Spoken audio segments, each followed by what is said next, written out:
Hello humans! Today I wanted to talk about the invention of the compact disc and why it played such an important role in history. So to start off with, I want to talk about the two things that the compact disc was designed to replace.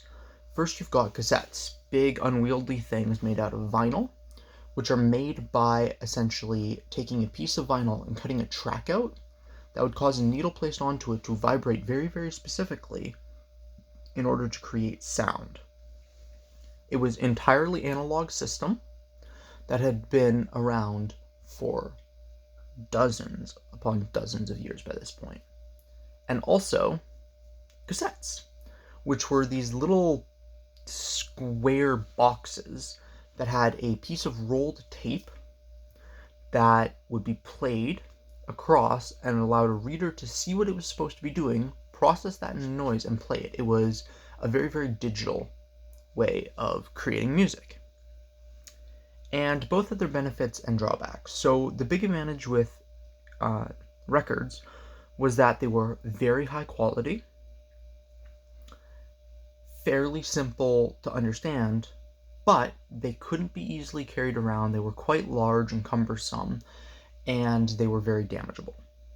On the flip side of that, you've got cassettes, which were very small, easy to store, easy to carry. You could even get personal audio players for them, or put them in a car and run them there. But as drawbacks, they were low quality audio, quite simply. And they were still fairly delicate, easy enough to break. And in 1982, the Sony company, Sony Entertainment, decided that they wanted to replace both of these styles of audio format using the compact disc. So, compact discs are these guys right here. And how they work is you have essentially a track that runs around the disc many, many times. And inside of it, it has these laser etched grooves. Wow, you see yourself. You've got these laser etched grooves, which a laser beam can scan into, see its reflection, and transmit a digital signal into an analog audio sound. Due to how extremely, extremely small an audio of a storage format this is, it becomes incredibly easy to store large amounts of data in a fairly small space, which in turn allows a CD to be extremely high quality audio should it choose to be. So you're still getting lossless audio exactly as designed, which is the major benefit of cassettes, especially at the time, but you're getting it in a form factor that can easily fit in a hand. And as a result is extremely carryable. You can get portable players, you could get them put in your car, and so the technology started picking up relatively slowly because you still had to get everything transferred from vinyl and cassette onto CDs, but as it happened more and more, it became extremely popular to be using CD players, especially when Sony released their Discman series, and so on and so forth. But culturally, this is the first time where you're getting that really, really nice intersection between extremely high quality, fairly cheap audio. For a good vinyl player, even at the time, it was very expensive because it's a high quality, high tuned piece of equipment that needs to meet very, very specific tolerances. Whereas in comparison, you have cassettes, which are much cheaper audio formats themselves, and as a result, most of the things that were made for them were significantly lower specs, so you're losing out on the audio quality there. And with CDs, you had this nice intersection where they were relatively inexpensive to make. Like, you could literally, by the early 90s, you could buy a mini disc burning set. So you could make your own discs very, very quickly. But it was a cheap form to get into and start producing, but because of the amount of quality and the amount of data you could store on one, you could get very, very high quality audio.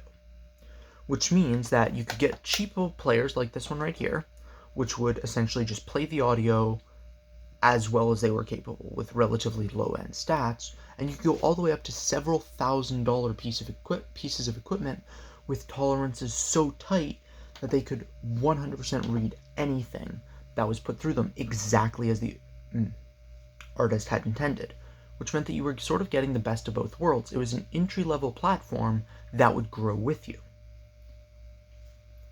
So they just gained popularity extremely quickly. It was easy to store tons of them.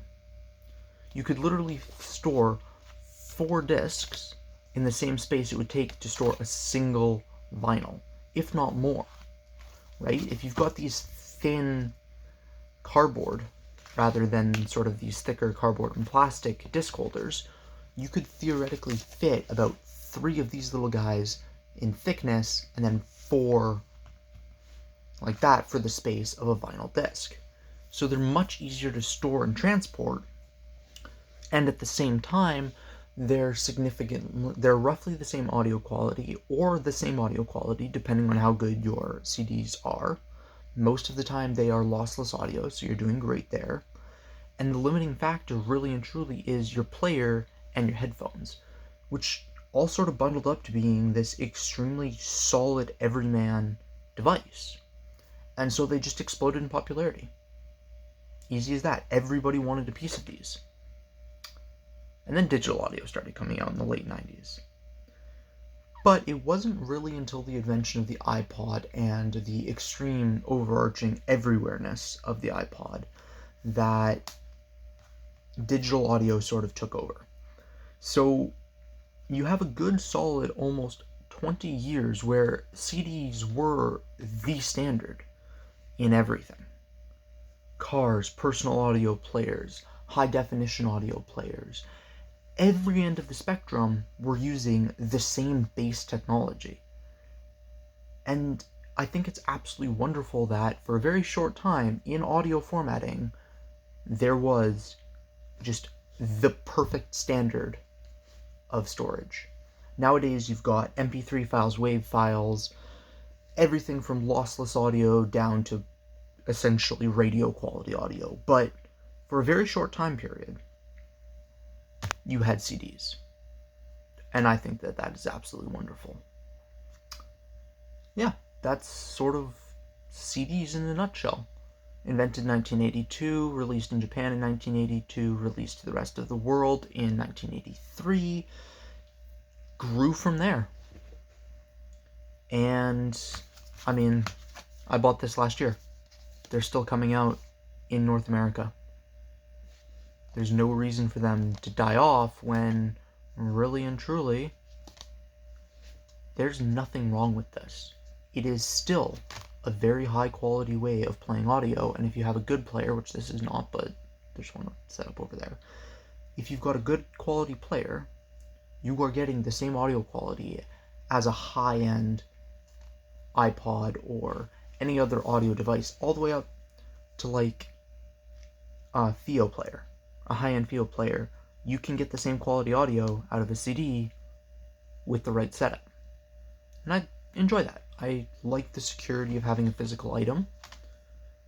And if that's what you like, I mean, there's no need to be an absolute hipster and go all the way to vinyl when just as reliable, just as good. If not better.